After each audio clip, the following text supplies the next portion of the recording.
landfall with heavy rain and wind, making landfall as a Category 4 hurricane. And a CNN team on the ground captured these images also from Steinhatchee. And in addition to the torrential rain, the unprecedented power of the storm brought destruction to the area as extremely heavy winds brought down trees and flung debris through the air, as you can see there. Florida Governor Ron DeSantis is urging residents to stay indoors and off the roads. Significant storm surge from Hurricane Helene is causing hazardous conditions across the state. DeSantis also says Florida has resources in place to immediately respond to the aftermath of the hurricane. Here it is. The state is ready as soon as this storm passes and it's safe to do so to commence search and rescue operations. We have 3,500 National Guardsmen standing by. We have our state guards standing by. We have state troopers standing by, and they will be active if need be. And I know we have a lot of our local first responders are going to be ready to be able to be on scene as well as needed. Helene made landfall a few hours ago as a Category 4 hurricane in Florida's Big Bend region. Storm chaser Logan Parnham joins us now online from Perry, Florida. Thanks so much for being here with us. So I understand that the hurricane made landfall around where you were near Perry. So what was that like? Yeah, so it came in right here on the Gulf Coast. We actually ended up in the dead center of the eye. So we actually had a temporary calm. You can see the skies, a little couple stars, but clear skies.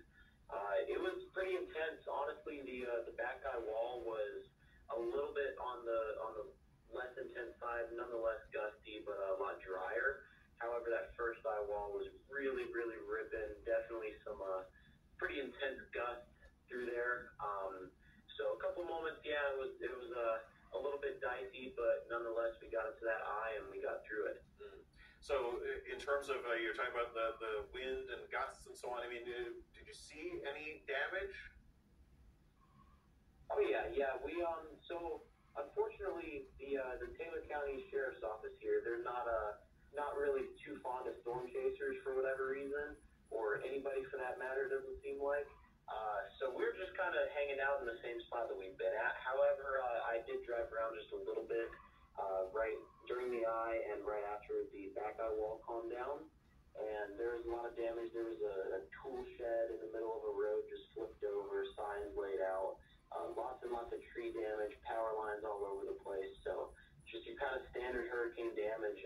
I think maybe daylight might reveal more. It's just too dark right now without power to kind of determine anything else.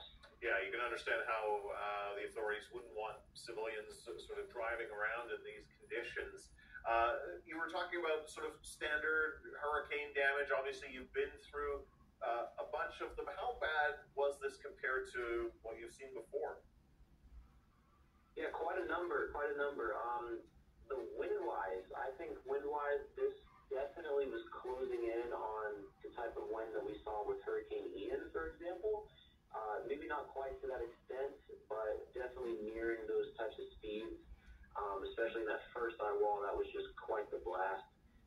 Definitely worse than Idalia, in my opinion. Idalia was a pretty rough storm, but this would be the benchmark storm for this region, the Big Bend, for probably quite a long time.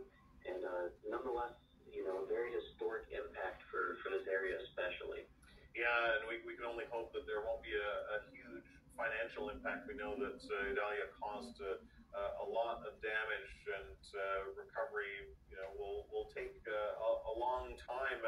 What do you expect in terms of just how long it'll take to get everything back, including power and so on? So Florida's an amazing state. We always make sure here that we get going back to normal as soon as possible, and usually they do a pretty good job of that around these areas. So I don't think it'll take too long.